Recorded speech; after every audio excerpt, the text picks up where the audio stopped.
오늘은 제 5장 성령과 순종에 관해서 함께 말씀을 나누도록 하겠습니다.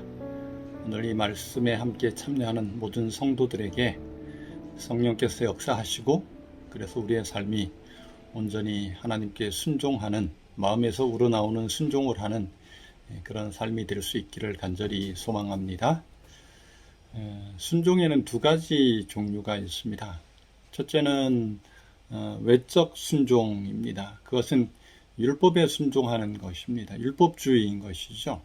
율법에 기초하여 구원을 찾는 것입니다. 내가 무엇인가를 함으로 구원을 얻으려고 하는 것입니다. 그러나 내적 순종은 그와 반대적인 것으로 우리의 마음과 관련이 있습니다. 그래서 시편 51편 16절 17절에서는 하나님의 구하시는 제사는 상한 심령이라, 하나님께서 상하고 통회하는 마음, 그것을 멸시하지 않는다, 그렇게 말씀하고 있는 것입니다. 상한 심령, 상하고 통회하는 마음, 그것이 바로 제사나 수양의 기름과 비교되지 않게 하나님께서 기뻐하시는 것입니다. 하나님의 말씀을 듣는 것, 하나님께 순종하는 것, 그것이 바로 내적 순종인 것입니다. 그런데 이것은 성령의 인도함 없이는 절대로 우리가 내적 순종을 하나님께 할 수 없다는 사실입니다. 왜냐하면 우리 인간은 굉장히 이기적입니다. 그리고 자기중심적입니다. 절대로 이 죄지은 인간은 하나님 중심적일 수 없습니다. 그런데 성령께서는 나 중심적인 것에서 예수님 중심적으로 우리의 삶의 중심, 우리의 마음을 이동시켜 주는 것입니다. 성령께서 바로 그 일을 하시는 것입니다. 성령께서 우리 가운데 역사하게 될 때 우리는 입술로만 하나님을 존경하는 것이 아니라 마음으로 하나님을 존경하고 그분께 순종하게 될 것입니다. 오늘 교재에서 저자는 한 예화를 들고 있습니다. 내 아버지께서 돌아가셨다고 생각하자. 그런데 내가 이렇게 슬퍼하고 울어야 될지 잘 몰라서 친구에게 상담을 하게 됩니다. 그 친구가 이렇게 충고합니다. 그분은 너의 아버지시고 너는 그분의 아들이니 아버지가 돌아가셨으니까 너는 울어야 해. 그렇게 충고해 주었습니다. 이런 충고를 듣고 우는 것, 그것이 정말 마음으로부터 우러나오는 애도일까요? 그것은 바로 아들로서의 의무, 외적인 순종인 것입니다. 이 아들이 아버지와 평소에 정상적인 관계를 가지고 있었다면 친구에게 상담하거나 친구의 충고가 절대로 필요하지 않습니다. 그는 마음으로부터 자발적으로 슬퍼할 수밖에 없게 될 것이고 그 슬픔을 인해서 눈물이 나오고 울 수밖에 없는 것입니다.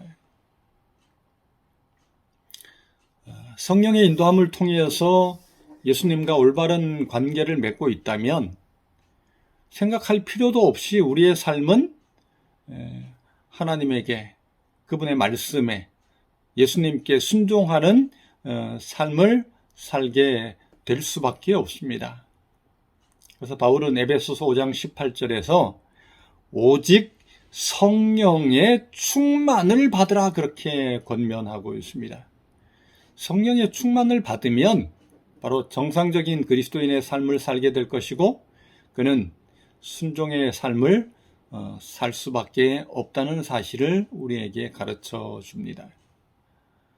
화인 여사는 시대소망 668페이지에 이렇게 기록하고 있습니다. 모든 참된 순종은 마음에서 우러나옵니다. 참된 순종은 어디서 나온다고요? 우리의 마음에서부터 우러나온다는 것입니다. 그리스도와 함께 일하는 것은 마음입니다. 만일 우리가 동의한다면, 우리의 마음으로 동의한다면 그분은 우리의 마음과 정신을 당신의 것으로 간주하시고 우리의 사상과 목적을 당신의 뜻과 일치하도록 융합하실 것입니다. 참된 순종은 우리의 마음에서 우러나오는데 우리의 마음이 그렇게 될 수 있도록 동의하는 것, 그것은 바로 성령의 역할인 것입니다. 성령이 우리의 마음에 역사하실 때만 우리가 그런 마음을 가질 수 있게 되는 것입니다. 다윗은 늘 성령 충만한 삶을 살았습니다. 그래서 순종의 삶을 살았죠. 그런데 하루는 그의 삶이 정말 지금까지 살았던 삶과 대조되게 비교할 수 없게 죄로 범벅이 된 그런 삶을 살게 됩니다. 불충성한 삶, 불순종의 삶을 살게 된 것이죠. 그러다가 하나님의 보내심을 받은 나단, 성령 충만함을 받아서 그는 감히 왕 앞에 나아가서 왕에게 충고하고 왕이 잘못되었다는 것을 지적합니다. 그때 다윗은 성령의 충만함을 받았고 그 나단 선지자를 죽이거나 배척하는 것이 아니라 성령께서 그의 마음에 역사하셨을 때 자신의 죄를 깨닫고 자신이 불순종했음을 깨닫고 정말 용서받을 수 없는 그런 상황을 그는 고백할 수밖에 없었습니다. 그는 주님 앞에 회개하게 됩니다. 성령께서 역사하지 않고는 이런 역사가 일어날 수 없습니다. 그리고 그는 시편 51편에 이런 고백을 합니다. 이런 고백도 성령의 역사가 없이는 절대로 이런 고백, 이런 문장, 이런 마음이 나올 수 없는 것입니다. 하나님이여, 내 속에 정한 마음을 창조하시고 하나님, 제가 깨끗하지 못한 마음, 하나님이 허락한 그런 마음이 아니라 사단이 준 그런 마음, 불순종의 마음, 불충성한 마음, 죄의 마음을 가지고 죄를 지었는데 하나님 그거 다 버리게 하시고 당신께서 내 속에 깨끗한 마음을 창조해 달라고 하나님께 기도하고 있습니다. 그리고 그는 또 이야기합니다. 내 안에 정직한 영을 새롭게 하소서. 하나님이여, 내 속에 정한 마음을 창조하시고 내 안에 정직한 영을 새롭게 하소서. 성령의 인도함을 받지 않고 이런 기도, 이런 고백할 수 있겠습니까? 비록 다윗은 죄로 범벅이 되고 불순종하고 불충성하였지만 성령의 음성을 듣게 되고 그는 회개하고 고백하며 다시 한번 그의 삶이 하나님께 순종하는 삶으로 변화되게 됩니다. 오늘 이 하루의 삶도 성령께서 우리 가운데 역사하시기를 간절히 소망합니다.